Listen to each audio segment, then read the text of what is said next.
Queria primeiro dar boa noite a todos. Meu nome é Ana Laura, eu sou aluna de administração na Holt International Business School. E, bom, é uma grande honra estar apresentando esse painel aqui para vocês. Em um setor basicamente dominado por homens, a gente traz esse painel para poder celebrar a trajetória e as conquistas de mulheres que são líderes nas suas respectivas áreas. E, para liderar essa conversa, eu queria chamar aqui ao palco o Dr. Augusto de Arruda Botelho, por favor.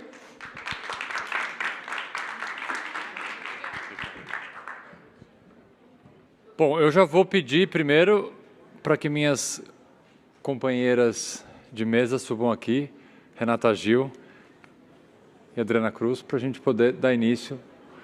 Bom, temos no vídeo já a ministra.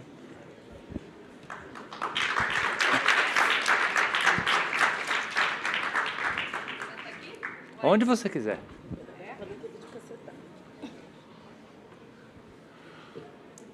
Bom, primeiro, boa noite a todas e todos. É um prazer ter todos vocês aqui.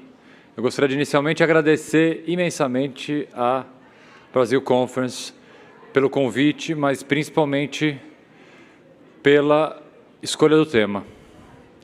Quando eu recebi esse tema e a incumbência de organizar essa mesa, eu escolhi com muito cuidado, com muito carinho, as participantes, especialmente a ministra Carmen Lúcia, que está aqui nos vendo por vídeo, juíza, presidente da AMB, Renata Gil, e a juíza Adriana Cruz foram as escolhidas para tratar desse tema. E vocês podem perguntar o que um homem como eu está fazendo aqui num painel, instigando o pioneirismo da mulher no judiciário? Nada, não estou fazendo absolutamente nada. O que eu vou fazer aqui é ouvir, refletir, aprender com vocês e, principalmente, nos limites do que eu consegui, das minhas possibilidades, propor e lutar por alterações desse cenário que ainda é tão desigual. Tão desigual. Eu sou advogado há 22 anos, no estado de São Paulo, principalmente. Me formei no estado de São Paulo, foi lá que eu comecei a advogar. E o estado de São Paulo tem o maior tribunal de justiça da América Latina. O ministro Lewandowski, que está aqui, pode falar do tribunal muito bem. E esse tribunal tem um dado que reflete absolutamente a união de qualquer dado que mostra a falta de representatividade do judiciário em um dado só. Quando eu me deparei com essa informação, sinceramente, poucas outras informações e dados são mais impactantes do que esse. O Tribunal de Justiça de São Paulo tem mais desembargadores chamados Luiz do que desembargadoras mulheres.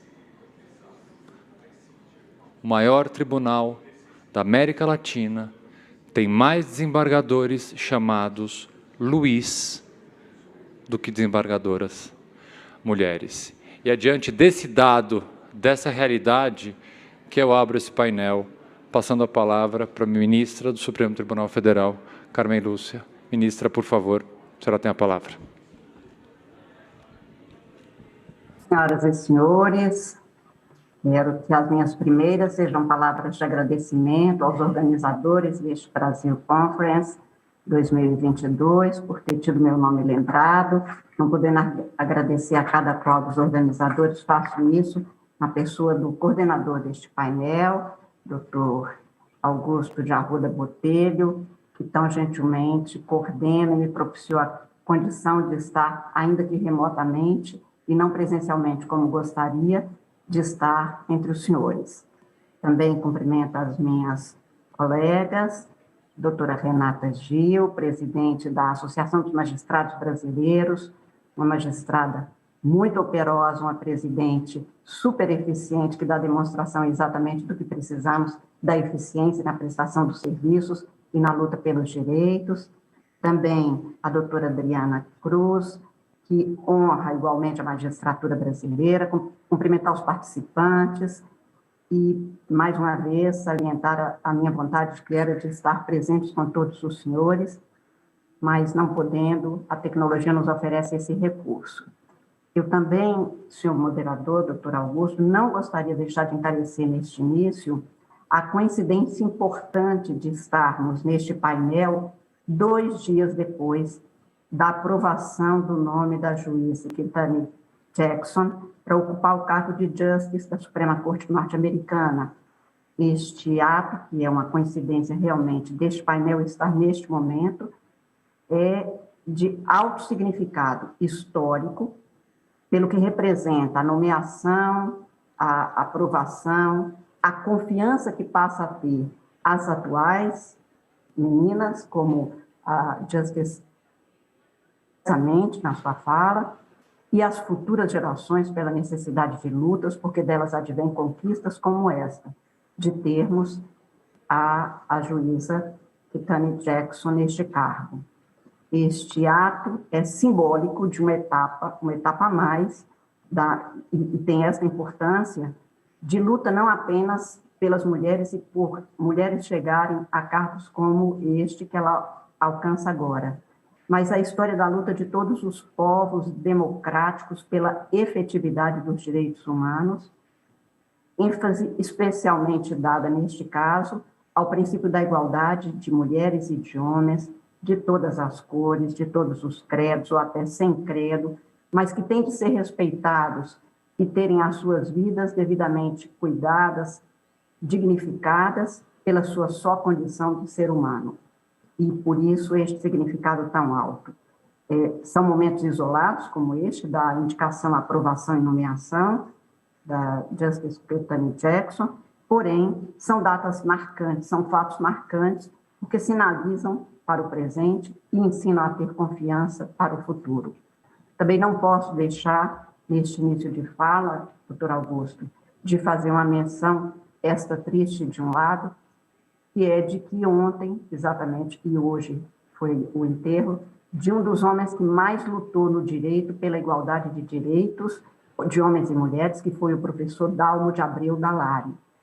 Tive a oportunidade de prefaciar a convite dele, que foi meu professor, meu orientador, de prefaciar a obra dele sobre Olympe de Gouges, os direitos da mulher e da cidadã, onde ele mostrava exatamente a luta que não é de hoje, que vem de muito tempo, que era um dos itens da Revolução Francesa e que poucas vezes é lembrado. O professor Dalmo representou isto que o senhor representa nesta mesa, ou seja, que homens e mulheres estão igualmente juntos e quanto mais juntos estiverem na luta pela igualação, que não é a igualdade estática, posta por aqueles que já atingiram um determinado patamar, mas que é o movimento para se chegar cada vez mais à libertação e à igualação nos fatos, na efetividade social, na efetividade cultural de um constitucionalismo de todos e para todos, é que nós atingiremos um outro patamar civilizatório com um Estado de direito material, em que os direitos humanos sejam lembrados apenas do que foi postulado, e não como nós temos hoje, no Brasil, de uma forma especial, mas no mundo, uma luta permanente em que há ainda desigualdade mesmo entre as mulheres. Por isso eu gostaria de, no tempo que me foi concedido, de formular em 3 itens as minhas observações. Em primeiro lugar, sobre o pioneirismo de mulheres. Não chegamos a este momento, senão porque nós somos o que somos, porque outras foram que se deram a ser. E as que vierem depois de nós, na sequência do que fazemos, serão o que serão, a partir do que nós pudermos oferecer e dizer a elas que nós também fizemos e conseguimos. Antígona não lutou por ela. Antígona lutou por uma causa muito maior. Se eu for lembrar a história só brasileira, para ficar nisso, eu diria que muitas mulheres que lutaram para que nós estivéssemos, estou falando particularmente de nós 3, mas todas as estudantes, todas as participantes que estão neste encontro, todas as meninas que entram hoje nas escolas, todas aquelas que querem ser juízas e que conseguem fazer um concurso e adentram os tribunais, são consequência ou sequência de lutas muito profundas que se deram e que foram muitas vezes invisibilizadas para que elas não tivessem um segmento. Eu falo de mulheres que lutaram pela liberdade, de mulheres que lutaram pela igualdade, que não perguntaram se era possível, fizeram porque achavam que tinham que fazer. E que a história sequer registra, na maior parte das vezes, como se deu na Inconfidência Mineira, em que Dona Hipólita Jacinta tinha a mesma estatura dos outros inconfidentes. Não é lembrada. Não é lembrada porque foi alguém que lutou. Porque as musas, as que serviam apenas de inspiração, e não seria pouco servir, mas apenas para identificar o que é uma luta, o fazer, o agir, Dona Hipólita não é lembrada. E a não ser nós que estudamos em grupos escolares em Minas, não são sequer conhecidas essas figuras. No entanto, foi ela que, tendo sido avisada que Tiradentes, a quem ela ofereceu condições para ir para o Rio, e depois que foi guardada na casa de uma outra mulher, também não lembrada na história brasileira, foi ela que não permitiu que fosse feita delação premiada, como consta dos autos da devassa, interrompeu a delação do seu marido e escreveu uma frase que, para nós de Minas, aprendemos desde a escola. Dizia ela: para que vos sirva ou se ponham em cautela, e quem não é capaz para as coisas não se meta nelas, porque mais vale morrer com honra que viver com desonra. Era a continuidade da luta e foi a única pessoa entre os inconfidentes que resistiu quando Tiradentes foi preso, Barbacena se entregou e, no entanto, ela continuou na luta.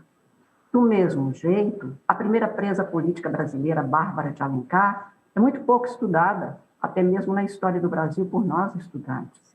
Uma mulher que no interior de Pernambuco e depois indo para o Crato, lutou, teve a vida que quis ter, teve os filhos que quis ter, arrostou as consequências, foi presa na Confederação do Equador e foi assassinada em fuga por perseguição política.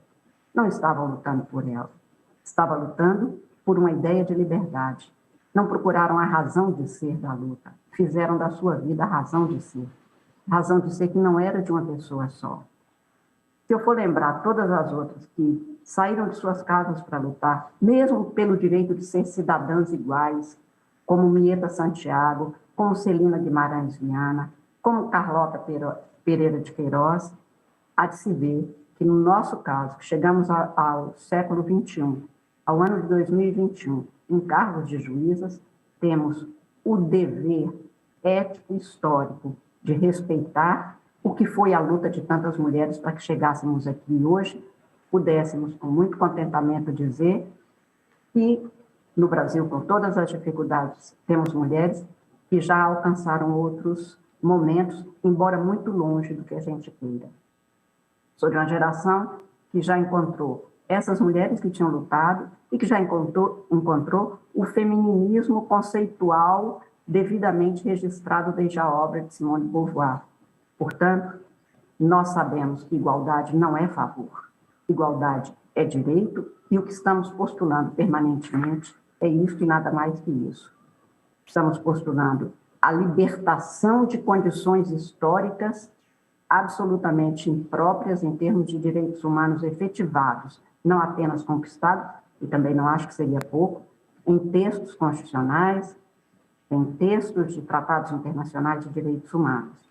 Lutamos pela igualação, porque, como disse, mesmo entre nós mulheres, é diferente a situação de uma mulher que conseguiu estudar, que conseguiu, por concurso, por indicação, nos cargos como nós temos nos tribunais superiores, chegar aos cargos e exercer as suas funções. Há mulheres que não têm ainda condições, porque não se libertaram economicamente, não se libertaram intelectualmente, não puderam exercer plenamente a cidadania.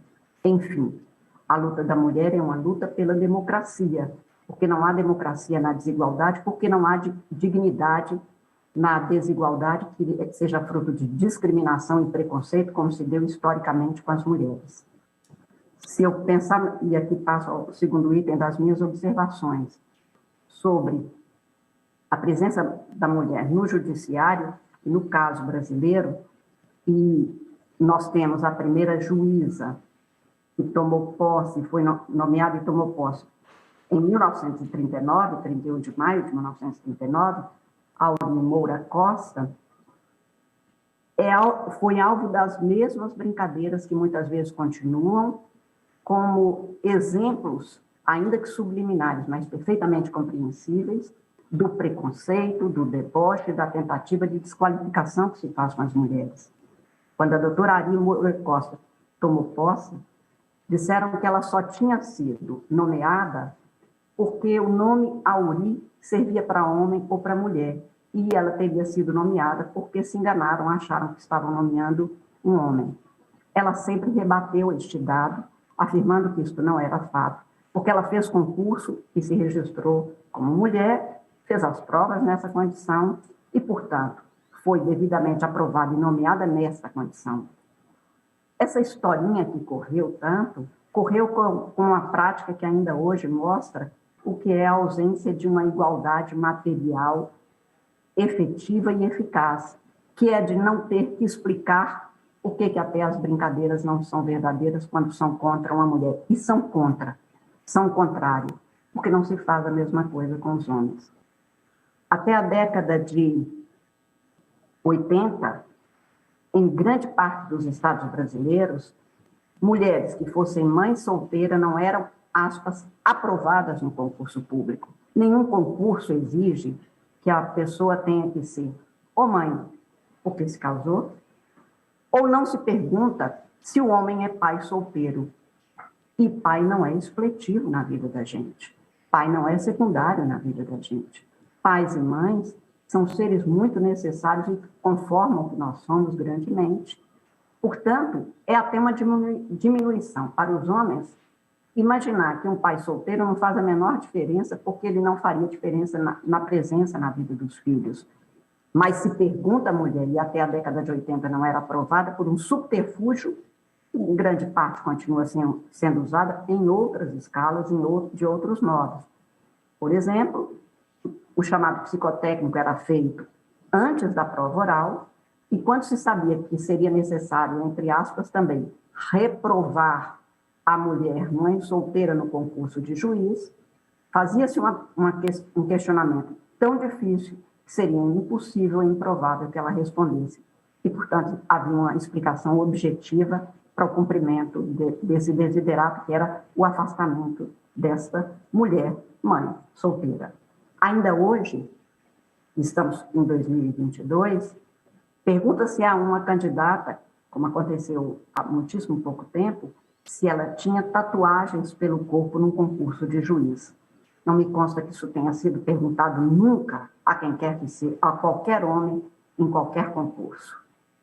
Isso tudo para dizer que somos uma sociedade preconceituosa, discriminatória, machista, e esta condição estrutural vem sendo demonstrada exatamente pelas dificuldades que nós mulheres temos de chegar aos cargos. O espaço que era doméstico, que era, entre aspas, reservado à mulher, foi sendo alargado por nós mesmas e chegamos da doutora Aurinha Moura Costa, em 1939, a percorrer 6 décadas até que uma mulher chegasse ao Supremo Tribunal Federal no Brasil.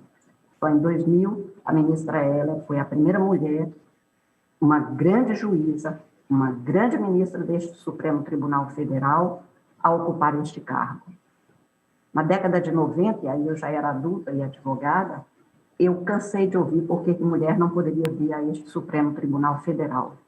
E entre os argumentos expostos por juristas, por juízes, por ministros de tribunais superiores, era que este prédio do Supremo não comportava uma mulher, porque não tinha nem estrutura adequada, sequer banheiros, que os homens pudessem, de alguma forma, dividir com mulheres. E eu faço questão de registrar o papel que desempenhou para que a ministra Hélia viesse aqui, da primeira-dama, grande intelectual e grande cidadã brasileira, dona Ruth Cardoso, e respondeu a um ministro de um tribunal superior sobre isso, dizendo: eu posso pagar perfeitamente para que no prédio do Supremo se tenha a construção do que seja necessário para que uma mulher possa ter acesso ao cargo, ou que pode ter acesso à parte física daquele tribunal. A ministra Ellen, portanto, veio como a primeira mulher, e estes espaços são necessários porque não estamos mais cogitando de representação. Nós queremos a apresentação de mulheres, de homens, de negros, de brancos, de indígenas, de pessoas de todas as cores, de todos os credos, de todos os jeitos, nos espaços, mostrando a pluralidade riquíssima que é o Brasil, que é o mundo, e de que é feito a democracia verdadeira. Portanto, como nós estamos cogitando aqui de democracia, é que eu sempre digo que, quando alguém tenta falar, eu sei o que vocês querem e não sabe. Não sabe, às vezes, nem eu sei. Eu preciso pensar, refletir, me escutar, para eu dizer o que eu quero. E eu falo melhor do que todo mundo o que eu quero, o que eu penso, o que eu sinto, como pode ser feito. Por isso é que não basta mais esta representação, mas é preciso a apresentação. Queremos mulheres no espaço do Legislativo, no espaço do Executivo e também no espaço do Judiciário.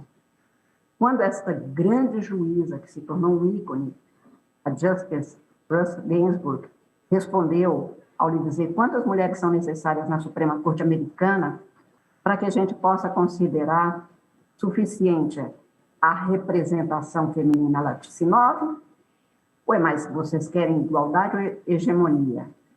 E eu respondo, curioso que quando eram 9 homens lá, ou 11 homens aqui, não se falava de não haver igualdade, falava-se haver representação.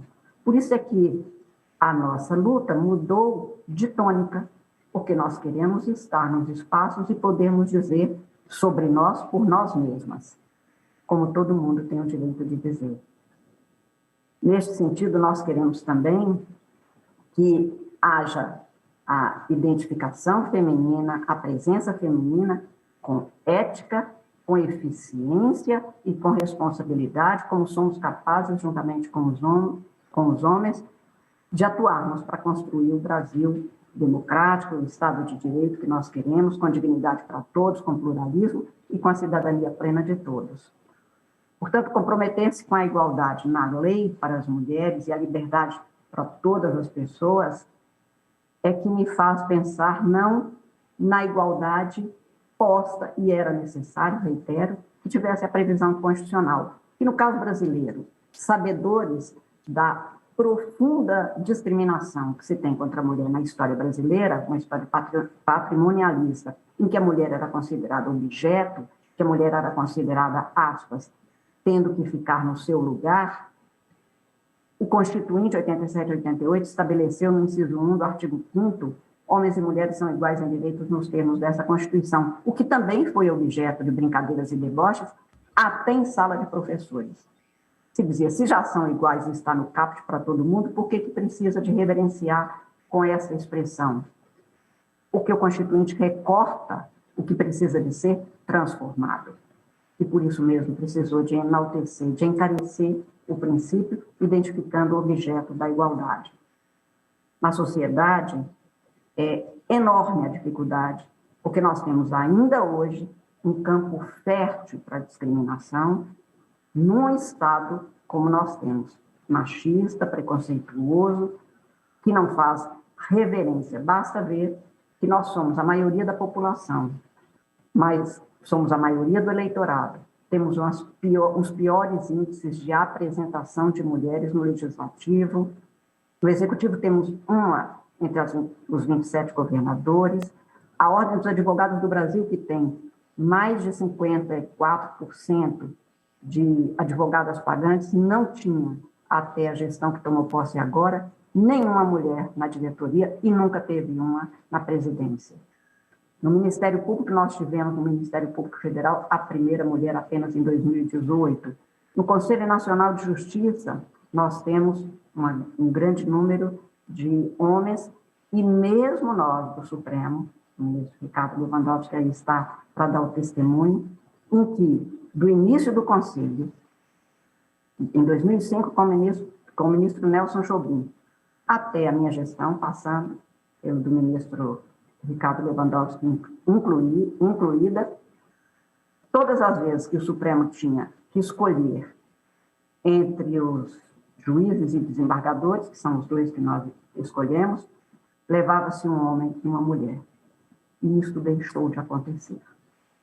É preciso perguntar por que até 2009 nós tínhamos um número de juízas e este número caiu na década passada. É preciso saber o que precisamos fazer e este diagnóstico vem sendo feito. E por isso é que, em 2018, eu expedir a Resolução 255 no Conselho Nacional de Justiça, instituindo uma política de paridade entre homens e mulheres no judiciário brasileiro e determinando que os tribunais de justiça adotassem providências para que, então, nós tivéssemos o desenvolvimento de políticas não inclusivas, porque nós não somos excluídas no sentido mais próprio da palavra, mas que tivesse uma igualação, um processo de igualação. Temos hoje os concursos tendo que prestar atenção na representação de mulheres e de homens nas bancas examinadoras, não do jeito que a gente queria, em grande parte instado o Conselho Federal pela Associação dos Magistrados Brasileiros, temos as coordenadorias, temos as secretarias especializadas. É preciso mudar uma cultura na sociedade que é discriminatória e uma cultura na comunidade jurídica, que, como eu disse, ainda passa longe do que é uma igualdade possível. Ano passado foram eleitas na Ordem dos Advogados do Brasil as diretorias seccionais. Pela primeira vez das 27 seccionais, as 5, incluída a de São Paulo, que é a que tem o maior número de advogados, presididos por mulheres. Mas uma única tem a diretoria composta de todos os cargos de mulheres, a seccional da Ordem dos Advogados da Bahia. O que significa que é um processo, mas é um processo que ficou muito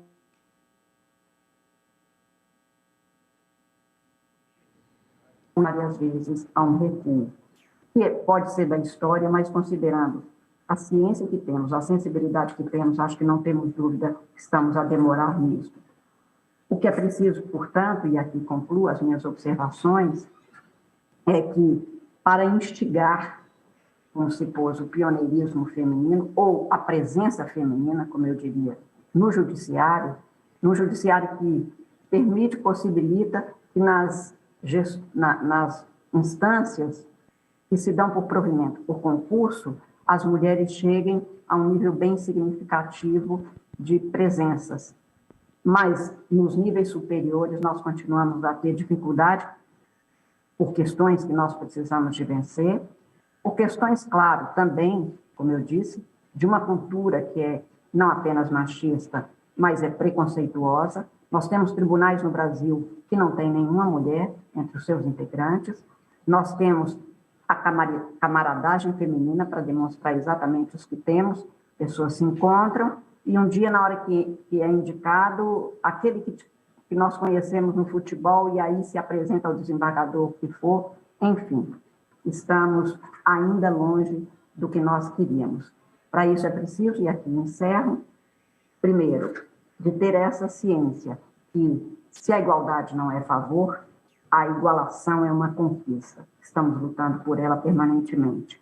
E segundo, mulheres importam porque as mulheres se importam. E se importam à maneira de Antígona, à maneira de Bárbara de Alencar, à maneira de Dona Hipólita, à maneira de todas as Berta Lutz, Nieta Santiago, que não lutaram por elas nem pelos direitos delas. Lutaram para que o Brasil seja, sim, o que está posto no artigo 3º, a construção de uma sociedade livre, justa, e para ser justa tem que ser igual, plural e solidária. Muito obrigada mais uma vez por essa oportunidade.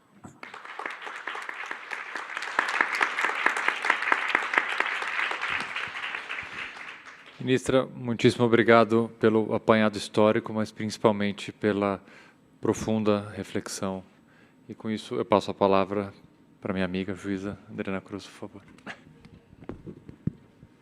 Tá ligado? Tá. Bom, boa noite a todos e todas. Agradecer a gentileza da audiência, saudar a ministra Carmen. É uma honra e uma alegria estar aqui nesse painel, saudar a querida Renata Gil, Augusto, pelo convite. E, em nome do Augusto, eu agradeço a toda a organização, toda a acolhida. A Laura está aqui na minha frente. Muito obrigada por toda a acolhida e pela oportunidade de compartilhar e pensar aqui algumas questões com vocês. Vou pedir licença também, porque é um painel feminino, mas eu não posso deixar de cumprimentar 3 homens da plateia que, para mim, são muito importantes. O ministro Barroso, de quem eu tive a honra de ser juiz instrutora, o professor Daniel Sarmento, que, com sua construção conceitual, nos dá armas poderosas para refletir e para lutar, por que não dizer, né? E o ministro Lewandowski, que, como eu disse a ele mais cedo, hoje reservadamente, sempre apoiou de maneira muito importante o movimento, o coletivo dos juízes e juízas negros, que hoje existe no Judiciário. É um coletivo que sofre muita resistência dentro da magistratura pela incompreensão de que nós, como magistrados negros, assumimos a responsabilidade de pautar institucionalmente o debate sobre o racismo, né? Nós chamamos a nós a responsabilidade de colocar o dedo nessa ferida e convocar a instituição a pensar caminhos para fazer melhor e não se tornar uma reprodutora inconsciente ou consciente de desigualdades, discriminações e violações de direitos, como, infelizmente, tem sido na história do país. Então, o apoio do ministro, como vocês podem imaginar, sempre foi muito importante, porque, enfim, né, muitas vezes a instituição ela recua diante da autoridade. Quando a autoridade se coloca de uma maneira consciente e efetiva, isso faz toda a diferença. Eu queria começar aqui as minhas reflexões, pedindo licença aos senhores, para ler um trecho de um livro sobre a epidemia de febre amarela no Rio de Janeiro, do Pedro Pereira Rego. E tem um pós-fácil do Sidney Chalub. E hoje uma colega, que é juíza do trabalho, juíza negra, Adriana Melônio, lá no Rio de Janeiro, ela me mandou esse trecho e eu achei muito emblemático e acho que é importante compartilhar com vocês. Bom, diz o trecho: fugiu na madrugada de 31 de dezembro uma preta de nome Adriana, crioula, baixa, rosto regular, olhos grandes e com um vestido velho de cor, com sinal de anjinhos nos dedos e pés inchados. Quem aprender e levar à rua de Santa Teresa, número 19, receberá alviçares. Esse é um trecho de um anúncio, em 1850, de uma escrava fugida, né, uma escravizada fugida. E quando a gente está falando de pioneirismo, eu acho que é a essas mulheres que eu preciso me reportar, né? A Adriana, de 1850, estava lá, fugida e sendo caçada nos anúncios que eram veiculados na imprensa, e hoje a Adriana, que está lá no Rio de Janeiro, me enviou esse trecho para a Adriana, que aqui está. E é importante a gente pensar como... falando do pioneirismo de mulheres no judiciário, falando da nossa participação e da relevância da nossa participação, pensar que a presença feminina nos espaços públicos, e especialmente a presença de mulheres negras, e uma presença que seja potente, que tenha voz e uma voz que seja ouvida, porque voz sempre tivemos, né? Só não éramos ouvidas. Então, que tenha uma voz que faça eco e que seja ouvida, pressupõe sempre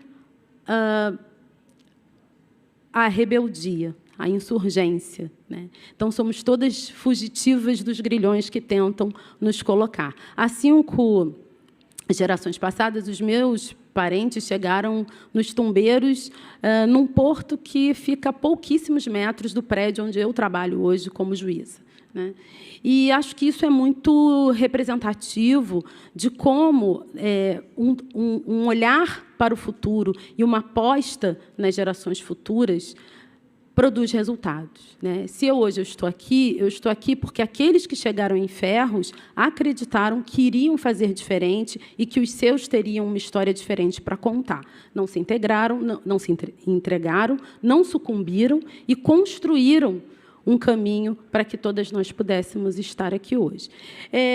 Para imagino que todos conheçam, mas apenas para colocar a todos na mesma página, o Conselho Nacional de Justiça vem fazendo um levantamento e tentando trazer um retrato periódico da magistratura, o último deles feito em 2018, creio que ainda na gestão da ministra Carmen, e trazendo o perfil sociodemográfico da magistratura. Então, nós sabemos intuitivamente, só olhando, nós imaginamos que, majoritariamente, o judiciário é feito de Luizes, né? Mas os números trouxeram isso de maneira importante. Então, nós temos aí, majoritariamente, os homens compondo aí mais de 60% dos magistrados brasileiros, as mulheres, a depender do tribunal, geram em torno de 30%, 40%. A Justiça do Trabalho, salvo engano, é que traz a maior paridade. E também trouxe, os dados de 2018 trouxeram também o recorte racial, que não havia no primeiro censo, né, entre aspas, né, o primeiro levantamento que tinha sido feito pelo Conselho Nacional de Justiça em 2013. E por que eu trago isso? Porque conhecer os dados, conhecer quem nós somos, é essencial para que a gente possa pensar caminhos. E hoje o Poder Judiciário ele tem um apagão de dados, por mais que a gente pense, apesar do esforço do Conselho Nacional de Justiça e apesar do esforço de muitos que estão lutando para que a gente faça as coisas de uma maneira diferente. Então, como é que nós podemos pensar em participação feminina, em pioneirismo, em pensar caminhos para um judiciário diferente, se a gente não tem sequer o retrato de quem são os magistrados brasileiros e, principalmente, quais são os entraves para que determinados grupos cheguem nesse espaço. Nós estamos aqui, basicamente, uma sala primordialmente de pessoas brancas, e isso não nos causa estranhamento. Na magistratura é a mesma coisa. Nós transitamos pelos espaços e a ausência de mulheres ou a ausência de pessoas negras, isso para nós é tido como um dado, como um fato, quase que algo escrito na pedra que precisa ser assim. E apenas o nosso inconformismo, e só a partir do nosso estranhamento, a gente vai poder começar a fazer alguma coisa minimamente diferente. A participação de pessoas negras também vem crescendo a partir da política de cotas no Poder Judiciário, mas ainda é uma participação pequena. Também o Conselho Nacional de Justiça tem uma pesquisa feita pelo departamento, pelo DPJ, trazendo um cenário, né, de como nós conseguiríamos atingir os 20% de que trata a política de cotas. Alguns tribunais, isso varia de tribunal para tribunal, mas prospectando com os concursos que nós temos tido e com o preenchimento de vagas, alguns tribunais, assim, o último deles, nós atingiríamos esses 20% em 2049. Nós estamos em 2022. Né? Então, nós temos uma série de dificuldades para uma participação realmente igualitária, ou, pelo menos, pela possibilidade de competir em igualdade de condições. Bom, que dificuldades são essas? Intuímos, mas não sabemos, porque não nos interessamos em saber. Então, acho que o primeiro... Eu sou muito pragmática, e aproveitando que eu estou aqui numa audiência de acadêmicos, o primeiro convite que eu faço aos acadêmicos e às pessoas que nos ouvem é: vamos mapear e entender quais são as dificuldades objetivas que estão impedindo que determinados grupos cheguem de maneira consistente nesses espaços. Né? Então, eu acho que esse é um primeiro desafio, a gente mapear. Foi feito agora, em 2020, uma outra pesquisa que saiu há poucos meses, também pelo Conselho Nacional de Justiça, sobre a participação do negro no Poder Judiciário. Essa pesquisa ela difere dessa de 2018, porque, na de 2018, ela foi feita com base na autodeclaração. E essa agora, o CNJ tentou raspar os dados a partir do que os tribunais têm nos seus bancos de dados. E o próprio relatório diz e informa que o achado mais importante da pesquisa foi que os tribunais brasileiros não têm dados de raça, cor para os seus magistrados e também para os seus servidores. Então, como que a gente quer pensar políticas de empoderamento e de fortalecimento da presença de determinados grupos, repito, se nós sequer sabemos quem somos e quais são as dificuldades que se apresentam para que essas pessoas cheguem de maneira consistente nessas instituições. Então, acho que esse é um primeiro passo e acho que é um primeiro dever de casa que todos nós devíamos assumir. Né? Depois, a gente tem um olhar, eu acho, que anterior aos bancos togados, né, que são os bancos das universidades. A gente tem que pensar que profissionais são esses que nós estamos formando que reproduzem um quadro de desigualdade. né? Então, nós temos que deveríamos repensar os currículos das faculdades de Direito, olhar para o que se está ensinando nesses bancos, como se está ensinando, né? Quais são as questões que nós apontamos para os estudantes, né? Como professores, esse é o nosso papel, eu também sou professora, né? Como relevantes para se refletir e que nós não temos feito, né? Porque a sociedade brasileira ela reiteradamente afirma que não está satisfeita com o judiciário que ela tem, como se as pessoas tivessem vindo de uma nave espacial, pousado na cadeira e começado a julgar, né? São pessoas que saem do meio social, das universidades. No Rio de Janeiro, salvo engano, os dados do perfil de 2013, feito pelo CNJ, mostram que a magistratura fluminense, federal e estadual, sai basicamente de 3 universidades. Então, é bem fácil da gente tentar entender e mapear o que é que está formando essa magistratura que a sociedade tanto aponta como insatisfatória, né? Então, o que vai nos fazer?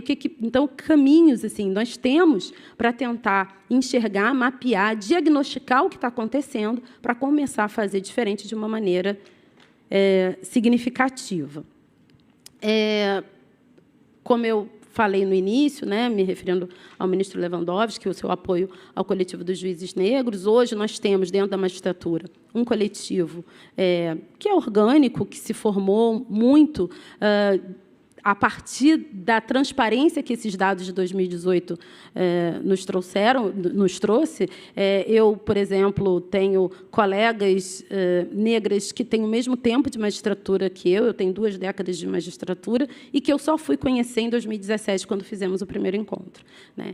Então, isso é muito grave, né? Nós não conseguimos sequer nos enxergar, somos muito poucos, né? Então, é óbvio que a responsabilidade que nós chamamos para nós de pautar a questão racial e trazer a questão racial como uma questão estrutural e essencial para se pensar, inclusive, a questão da participação feminina no judiciário, não desonera, obviamente, os colegas não negros desse trabalho, né? Esse trabalho é de todos nós. O problema não é o problema do negro, não é o problema da mulher. Esse é o problema da instituição Poder Judiciário, é o problema da sociedade brasileira, né? Então, é isso que eu acho que é importante que a gente internalize, mais do que internalizar, que a gente se coloque a caminho para fazer as mudanças necessárias. Bom, nós temos, nesse coletivo, a gente tem procurado trabalhar de maneira a fomentar, principalmente, a efetividade da política de cotas, porque nós temos a política, mas, obviamente, nós temos aqueles que trabalham contra a política, e a gente sabe que papel aceita tudo. Então, o Conselho Nacional de Justiça também fez um levantamento de como os tribunais vêm implementando a política, também tentando mapear quais são os entraves e como se tem desenhado o concurso de forma a inviabilizar que a política se torne mais eficiente, né? Esse estudo existe um relatório que está disponível na internet, quem quiser, é fácil de encontrar. E é algo que vem sendo apontado de maneira recorrente pela sociedade civil. Quando eu participei do grupo de trabalho que construiu esse relatório pela igualdade racial no judiciário, nós fizemos uma reunião pública, ouvimos a sociedade civil, ouvimos a academia, para que nos apontassem quais eram as questões essenciais a serem tratadas, e essa era uma questão essencial, e nós fizemos um mini parecer indicando o que nós avaliávamos que era necessário mudar na Resolução 75, que é a resolução que disciplina os concursos da magistratura. E, enfim, está lá, aguardando, fica aí também um dever de casa. Eu hoje estou só passando dever de casa para todo mundo, me arvorando, né, na autoridade de passar dever de casa, mas, enfim, fica a sugestão aos conselheiros para que se debrucem sobre esse relatório, né? Então, eu acho que, quando a gente fala, voltando aos dados do CNJ, quando nós falamos de participação feminina, e muito se fala de representatividade, como a ministra Carmen falou, acho que não é bem de representatividade que a gente deve tratar, mas, ainda que a gente trabalhe nessa chave da representatividade, se a gente for olhar os números da composição da sociedade brasileira e o número da composição de mulheres na magistratura, quando a gente fala de falta de mulheres, a gente pode olhar sobre 2 planos. Primeiro, no plano do contingente total, e, nesse plano, olhando para o total de mulheres, quando a gente fala de falta de mulheres, nós estamos falando de falta de mulheres negras.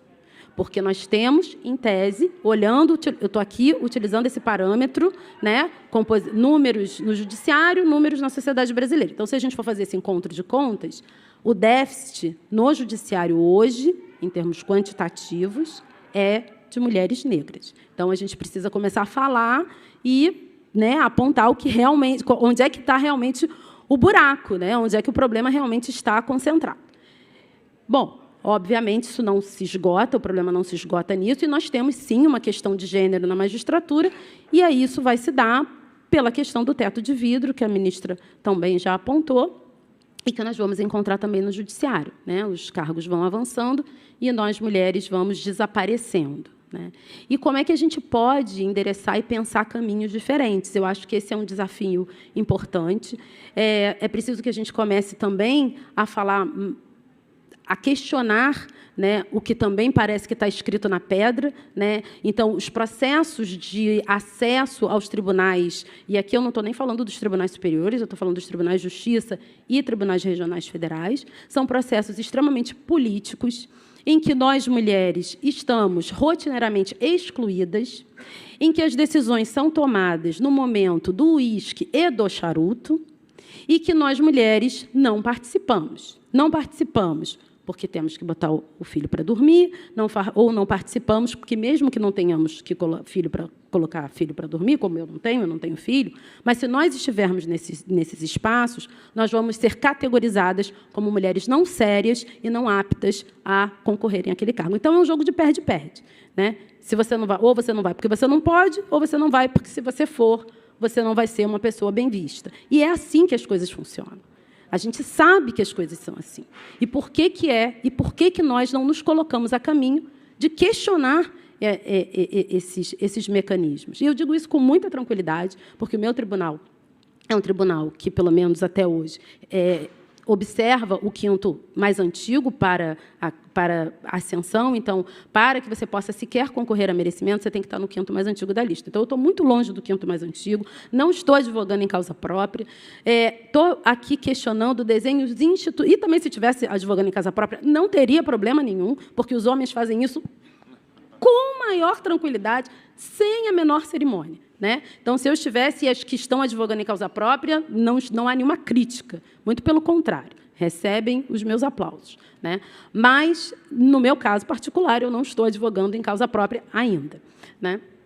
Então, a gente sabe que os mecanismos acontecem dessa maneira, né? Recentemente saiu uma reportagem falando dos charutos, e as colegas me falaram, e eu disse, nossa, que coincidência, porque eu estava pensando se eu ia falar do Clube do Charuto, e elas disseram, fale, fale, fale. Enfim, é um símbolo que, psicanaliticamente, a gente pode até fazer, né? E compreender de onde vem essa fixação pelo charuto.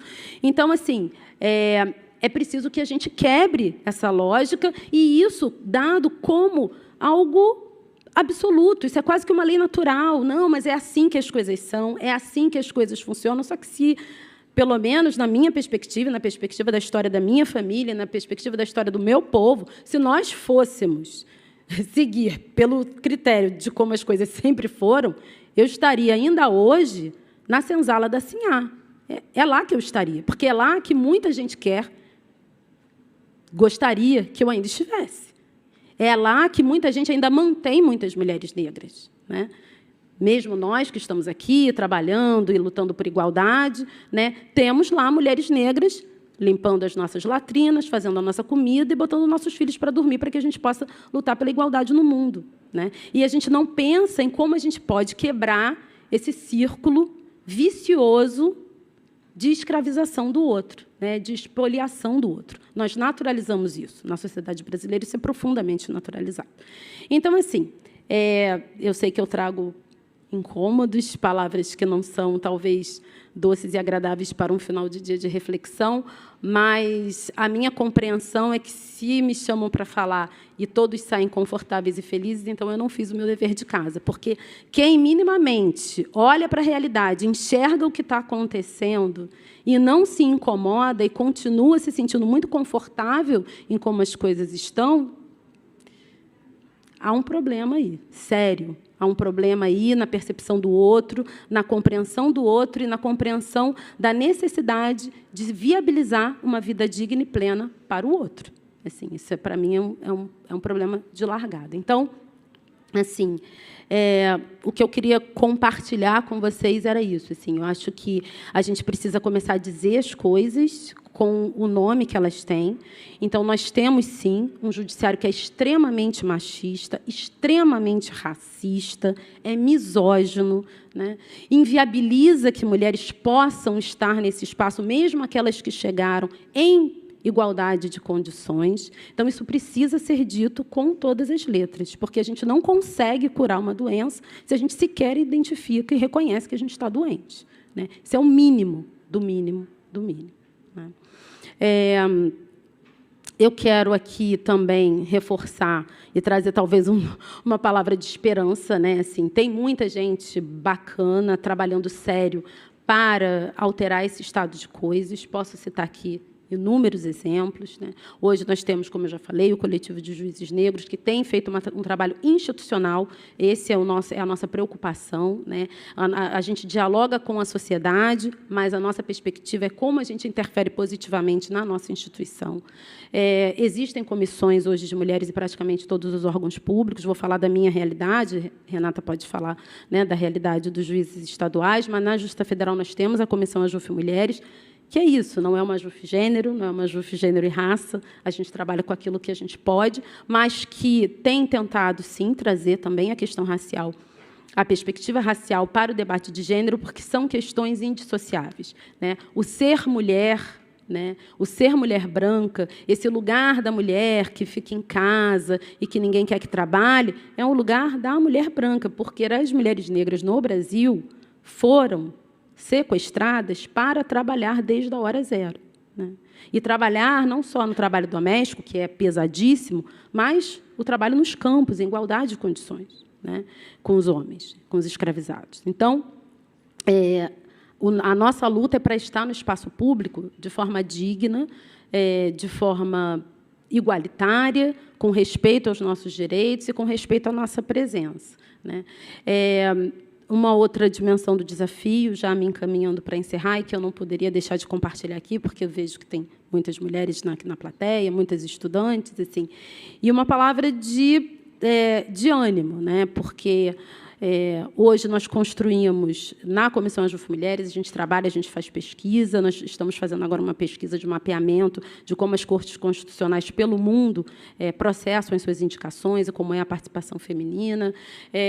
Temos no CNJ vários grupos de trabalho também com foco na questão de gênero. Acabamos de editar um protocolo com perspectiva de gênero, que é um documento muito importante, que a Corte Interamericana de Direitos Humanos já havia afirmado em algumas decisões, a última delas, no caso Márcio Barbosa de Souza, afirmando que o Brasil precisava ter um protocolo de julgamento com perspectiva de gênero, e nós tentamos, na medida do possível, trazer essa dimensão do gênero na perspectiva racializada.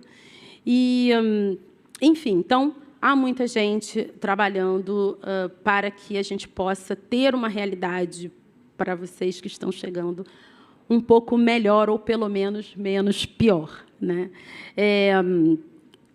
Vocês vão e devem ouvir muita coisa, como eu escuto, como Renata certamente escuta, né? Eu já ouvi absurdos de ordens variadas, desde, por exemplo, um desembargador certa vez disse para mim que eu precisava engravidar porque a mulher fica ginecologicamente obsoleta, né? Então, ele falou, olha, você precisa casar, você precisa engravidar. Ou, no meio de uma discussão jurídica, um colega colocar o dedo no meu rosto e dizer, é por isso que vocês, juízes, não casam, né? Porque o casamento, no final das contas, é o valor e é a métrica, né, do nosso valor na sociedade, para muita gente. Então, são coisas que vocês vão escutar, mas eu espero que, como eu, vocês façam ouvido de mercador, né? Deixem os cães ladrarem, respondam sempre que possível, né? Não guardem para vocês essa violência, porque são violências, mas são violências que vocês vão encontrar no sistema de justiça e que a gente precisa nomear, né? Eu digo isso porque, muitas vezes, a gente acaba trazendo uma perspectiva um pouco glamorizada do que está nesse espaço, mas nós sofremos violências da mesma ordem. Elas vêm com um verniz mais sofisticado, vêm com um desenho um pouco diferente, mas elas estão ali do mesmo jeitinho. E, por fim, eu queria convidar também, e sugerir, né, eu aqui passando meus deveres de casa, que numa próxima edição, vocês tragam também a perspectiva das violências que nossas instituições trazem para as nossas jurisdicionadas. Porque a nossa participação e a nossa presença, ela não pode ser um fim em si mesmo, né? Então, o que a gente quer é prestar uma jurisdição cada vez melhor, uma jurisdição que atenda efetivamente as mulheres. E todo mundo que já me escutou alguma vez na vida já me viu contando isso, mas eu vou repetir quantas vezes forem necessárias. Assim, eu participei de uma formação há um tempo atrás, organizei uma formação junto com outras colegas, foi organizada pelo CNJ, salvo engano, e, para fazer a oficina, nós perguntamos a mulheres negras do Oiapoque ao Chuí, de todos os graus de instrução, perguntamos a elas o que elas gostariam de dizer para um juiz e se elas já tinham tido contato com o sistema de justiça, né? Como é que foi, e se não tiveram, como elas imaginavam que seria, né? E coletamos aquelas respostas para trabalhar. Não foi nada, obviamente, científica, com nenhuma metodologia científica, foi, enfim, foi uma atividade que a gente fez ali muito, né, rusticamente. Mas vocês já podem imaginar quais foram as respostas que nós tivemos. E o fato de vocês não sequer se surpreenderem ou não haver qualquer dúvida da resposta que nós tivemos diz muito do quanto de trabalho a gente precisa fazer. Todas, sem exceção, relataram episódios de violência, de desrespeito, de não escuta. Uma delas disse, isso sempre me impacta muito, disse: eu não consigo nem imaginar o que eu poderia dizer para um juiz, porque o abismo que nos separa é tão grande.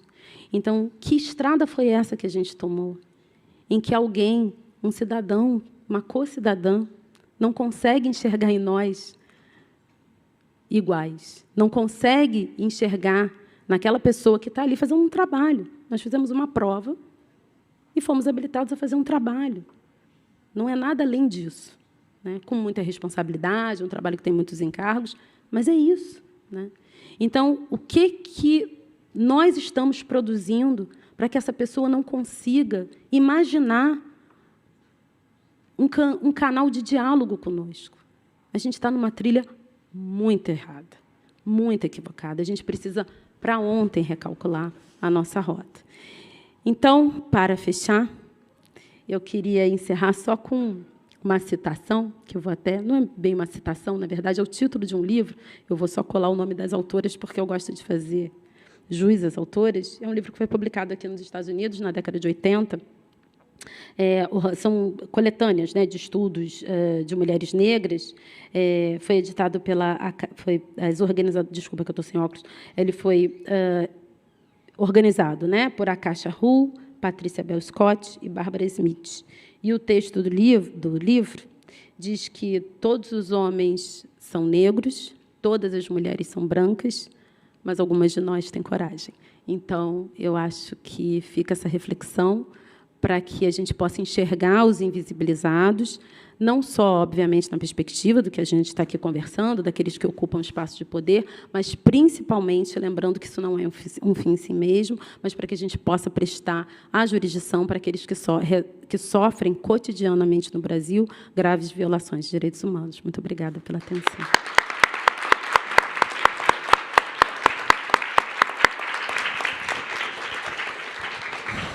Adriana, muito obrigado por falar sem meias palavras e contar essa realidade. E agora eu vou passar a palavra para minha outra amiga. Como eu participei de uma outra mesa, que nem todo mundo era muito amigo da mesa, eu só convidei pessoas amigas nessa mesa hoje. Você vê, né? Uma pequena compensação, né? Para compensar a minha mesa anterior, só tem amigo aqui. Ele nem tem perguntas, ele está tão à vontade que ele não tem Aqui eu estou tranquilo, aqui eu estou em casa. Minha querida amiga Renata Gil, por favor.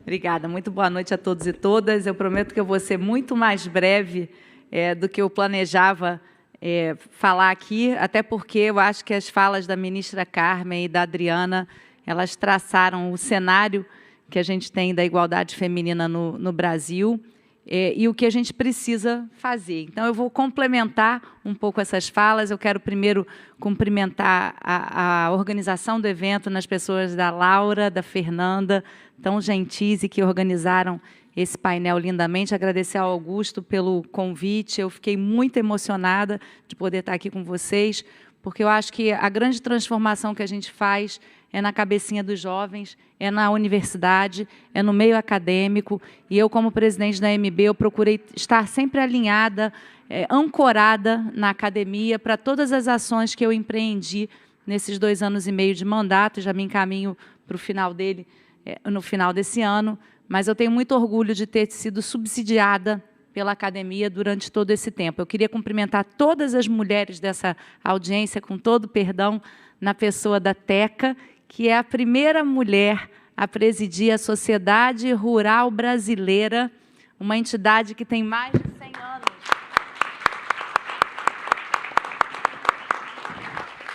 Uma entidade que tem mais de 100 anos de história. Eu encontrei a Teca um dia desses aí, num fórum de empreendedorismo, e estou aprendendo muito com todas essas mulheres que empreendem e que têm puxado outras mulheres, né, para o ambiente da liderança. Eu tenho muito orgulho, Teca, do seu trabalho, fiquei muito emocionada com a sua história, por isso que eu quis saudar toda a audiência feminina em seu nome e cumprimentar o ministro Lewandowski, esse generoso ministro que tem trabalhado muito firmemente, não só pela democracia, no seu sentido mais amplo, com todos os seus conhecimentos acadêmicos. O senhor nos orgulha, ministro Lewandowski, por suas falas, seus posicionamentos, mas na igualdade de gênero o senhor é campeão, né, e tem deixado aí um legado gigantesco para que nós tenhamos essa coragem que a Adriana nos chama.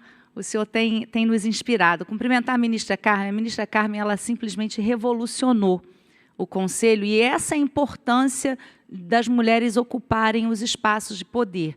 Quando ela esteve no Conselho Nacional de Justiça, ela deixou importantes legados também, dentre eles a Resolução 255, que ela mencionou, que trata exatamente da participação das mulheres no Poder Judiciário e todos esses mecanismos. Mas não só isso.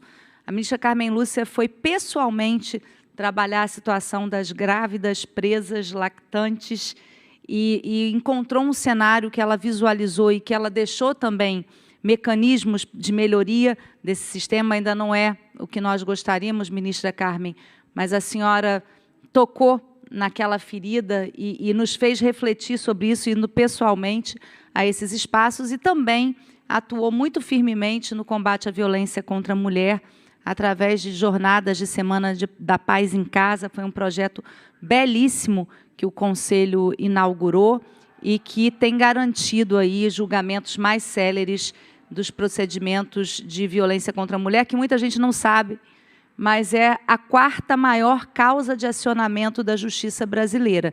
Então, a gente tem aí um volume gigantesco de ações de violência, de ações que tratam da violência contra a mulher, e é importante que o nosso Conselho Nacional, que é um conselho único no mundo, não existe um Conselho Nacional de Justiça como o nosso. Eu tenho andado aí pelos países e tenho visto, com essa conformação, o nosso Conselho assumiu essa responsabilidade, tudo isso na gestão da ministra Carmen. Falar depois da ministra Carmen e da Adriana é um desafio, eu tenho até medo, né?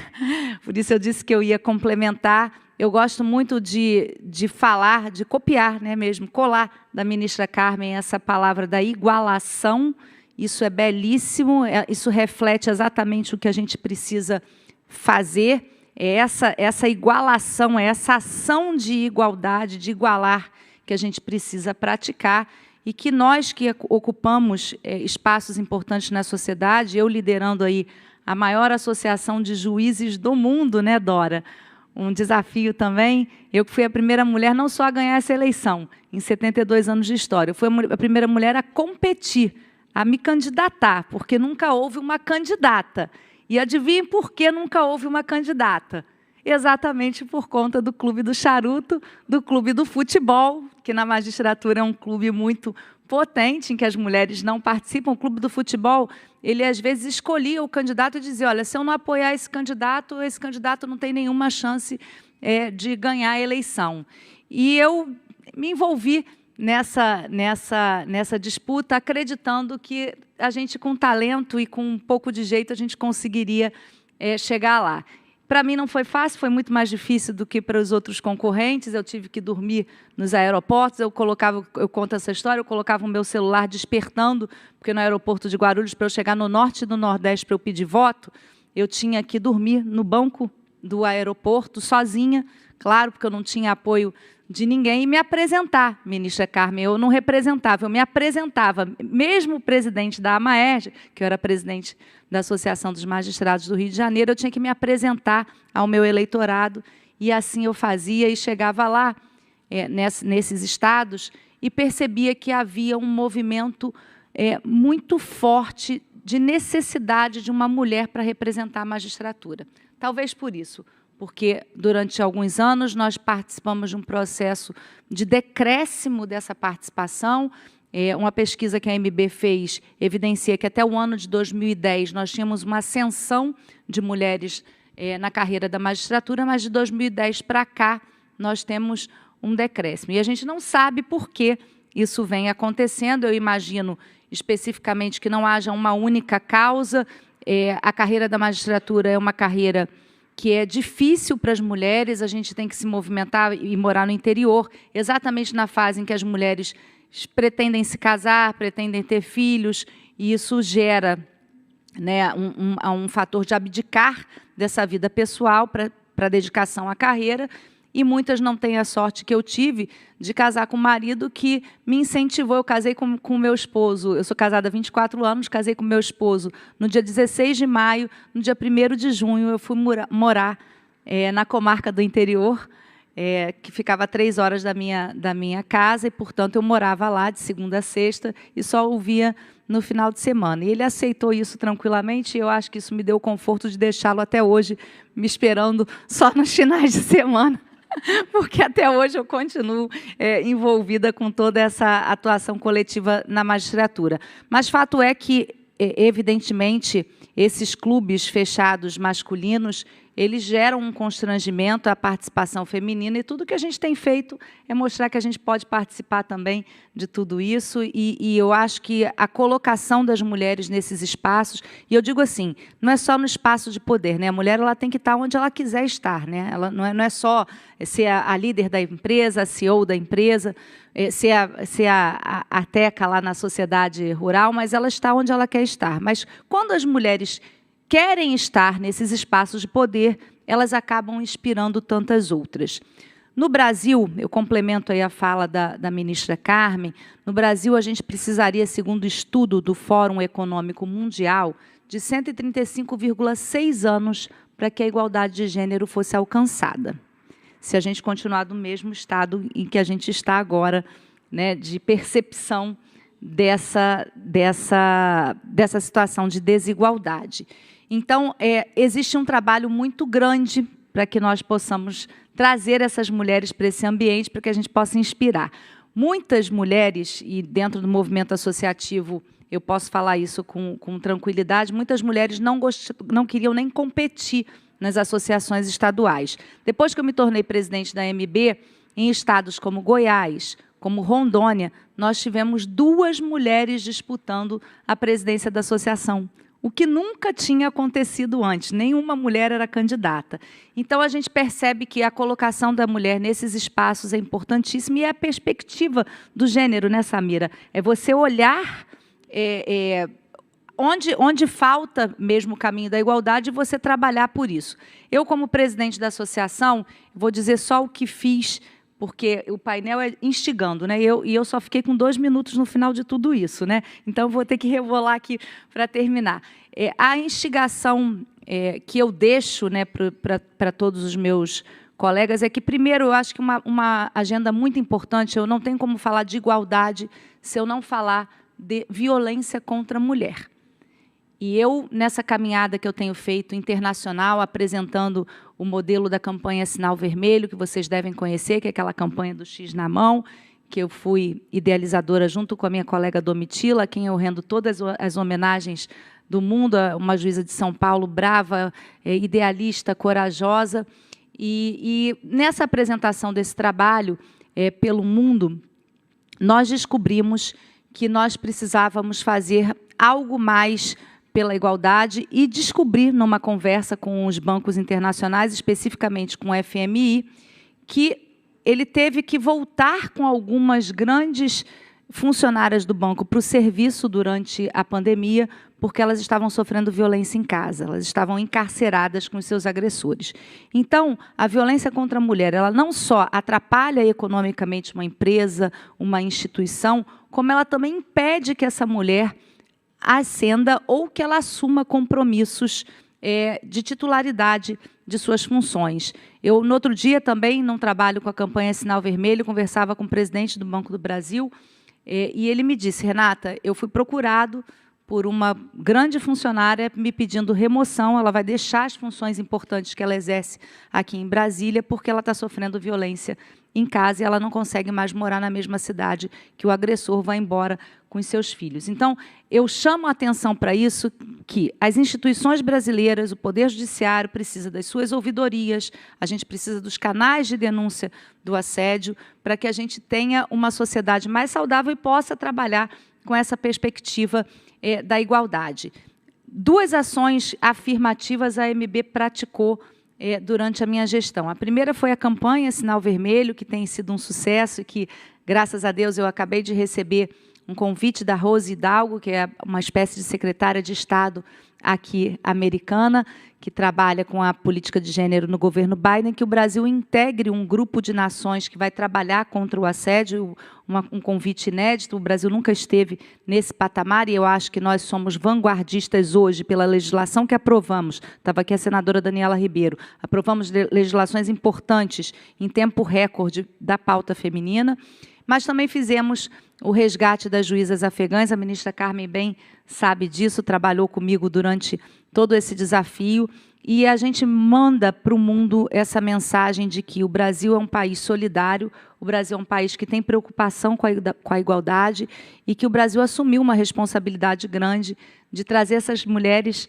né, que estavam ameaçadas de morte para uma cultura que é muito diferente. A cultura deles lá, elas seguem o Talibã, usam hijab e não podem, né, praticar atos como nós, brasileiras, praticamos, porque somos mulheres, graças a Deus, livres, mas nós queremos contar essa história de uma forma bonita para todo o Brasil, estamos contando, e para todo o mundo. Eu já vi que o meu tempo se esgotou, eu não posso prosseguir, eu queria agradecer mais uma vez a participação no evento, dizer que a gente vai ter um evento, Augusto, estão todos convidados a estarem conosco em Salvador, em maio. A ministra Carmen vai estar terminando o evento comigo, junto com todas as juízas afegãs que nós resgatamos, mas a gente vai tratar muito dessa questão da igualdade de gênero também, democracia. Vamos trazer o Lessig daqui de Boston para falar, né? They don't represent us.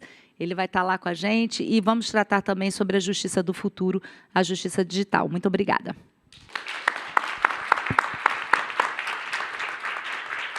Mais uma vez, muito obrigado pela presença de todas e todos. Eu dou por encerrado o nosso painel. Muito obrigado.